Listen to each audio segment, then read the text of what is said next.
All right, Dennis, let's talk about how to fire your worst patients. I know that sounds harsh, but if you click on this video, you know exactly what I'm talking about. The patient whose name on the schedule that makes your stomach clench. The one who drains all the positive energy out of a room the moment they walk in. The patient who consistently disrespects your team's time and argues about every single dollar on the bill. Every practice has them. And most dentists just put up with it because they hate conflict and don't have a clear plan. But many people will just tell you to send a letter.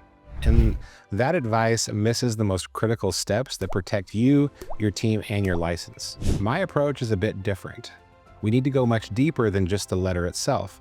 We need to build the entire system, from creating objective criteria to mastering the final warning script and then the dismissal. So if you've ever felt trapped by a difficult patient, stick with me because by the end of this video, you're going to have the complete battle-tested framework to handle the situation with total confidence. Now, this entire process hinges on three key components: a clear objective policy to remove your emotions from the decision, a precise script for a final warning conversation, and finally, the most critical part, a bulletproof dismissal letter that protects you legally. I'll be giving you the essential components for that letter at the end, and you don't want to miss it. But first, we have to start with the foundational step, the first big payoff or key for today. You must get crystal clear on the true cost of a bad patient and use that understanding to create an objective dismissal policy. Too many dentists make this an emotional case-by-case decision, which leads to inconsistencies and sometimes inaction. The solution is to elevate this beyond personal feelings and focus on having a clear professional standard. You need to understand that the real damage from a toxic patient isn't just the frustration of one appointment, it's the destructive ripple effect they have on your entire practice. A single difficult patient can absolutely tank your entire team's morale for the whole day. When your best team members know they have to deal with someone who is abusive, condescending, or just plain miserable, their stress levels skyrocket, their job satisfaction plummets, and to make matters much worse, they are far more likely to burn out and look for a job elsewhere. That one patient is actively poisoning your most valuable asset, your team. Also, they drain your emotional energy. The mental preparation that you do before their appointment and the decompression that you need afterwards is time and energy that could be dedicated to your best patients and to leading your team, or even to just strategically growing your practice. They negatively impact the experience of your good patients by tying up the front desk, throwing off the schedule, and sucking the positive energy out of the reception area. So the first step is to sit down with your leadership team and create a written list of fireable offenses. This might include abusive language toward the team, which should always be a zero tolerance, one strike offense. It could include a pattern of repeated no-shows or a consistent refusal to pay for services. Once you have this objective list, the entire process becomes logical, not personal. Now that you have your objective policy, you can move from just complaining about these patients to actually doing something. But for certain offenses that aren't zero tolerance, like payment issues or maybe repeated cancellations, you don't have to go straight to dismissal. The key is having a great script for a final warning conversation. This is a critical and crucial step because it gives the patient a clear opportunity to correct their behavior and shows that you acted in good faith and should they did ever complain. Now, remember, I'll be detailing those four essential components of a great dismissal letter for when this warning doesn't work in just a minute. For now, this warning conversation, it's got to be calm, firm, and it's not a negotiation. The biggest mistake dentists make here is sounding apologetic or weak, which invites argument.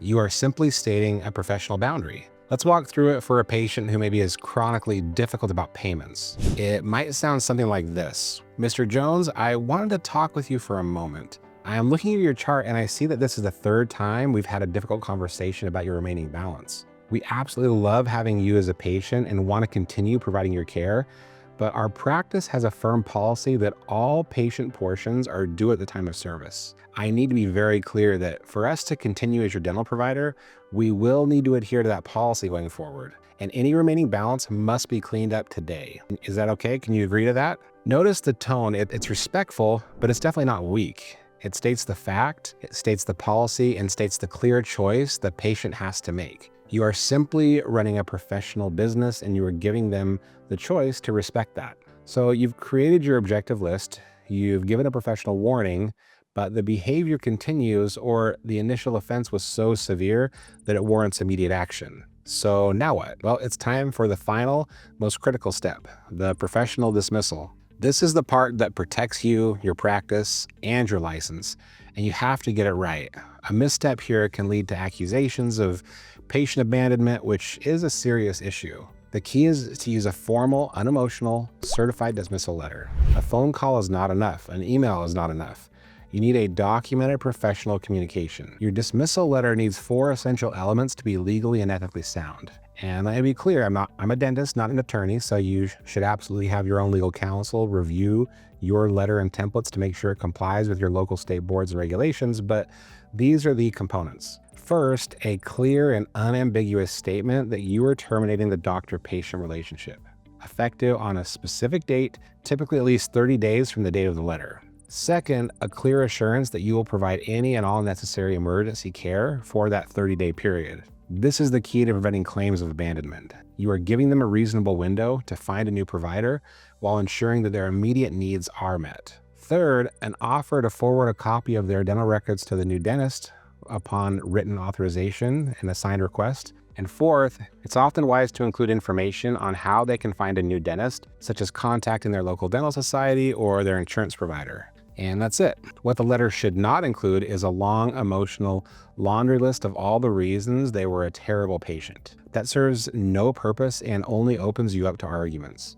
It should be a professional, to the point, unemotional business communication. Send it via certified mail with a return receipt requested so that you have undeniable proof that they received it and have every step clearly documented in their chart.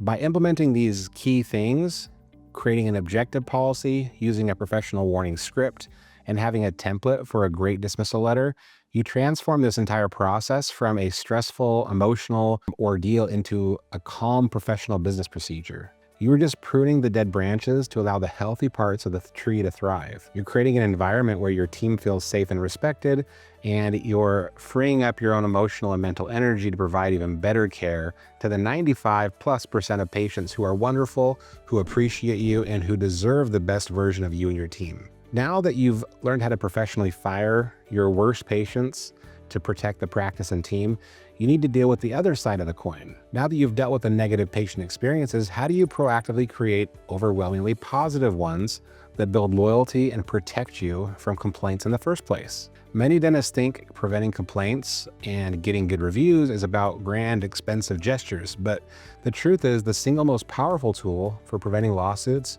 and generating floods of 5-star reviews is a simple script. I perfected a script that this call, and it builds massive goodwill. And if you click on the video on the next screen here, I'll walk you through it step by step.